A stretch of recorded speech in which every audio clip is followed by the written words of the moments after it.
உன் மூட்டை அதுல தூக்க.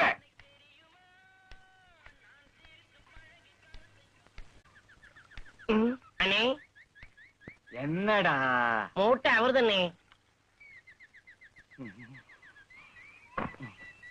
இப்படி வா. என்ன சொன்ன? மூட்டை அவர்தானே. மூட்டை எந்திரா, மூட்டை எந்து தூக்கு.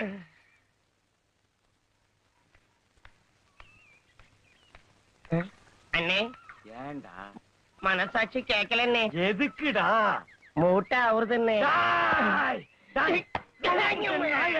மறுபடியும் மூட்டை அவருன்ற மூட்டை எந்திரா.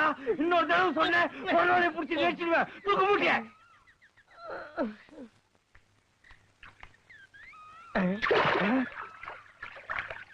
அண்ணே மூட்டை தண்ணியில விழுந்துச்சுண்ணே. ஏண்டா பின்னாடியே தானே வந்த? மூட்டை ஆவறதுன்னு ஏண்டா சொல்லல? நான் முதல்லயே சொன்னேனே மூட்டை அவர்துன்னு சொல்லி. டாய் தகரவட்ட நாயே, மூட்டை முடிச்சு அவர்துன்னு சொல்லி இருந்தா ஆத்தோட 100 ரூபாய் பழசருக்கு சாமான் போயிருக்காது இல்ல? நீ ஆத்தோட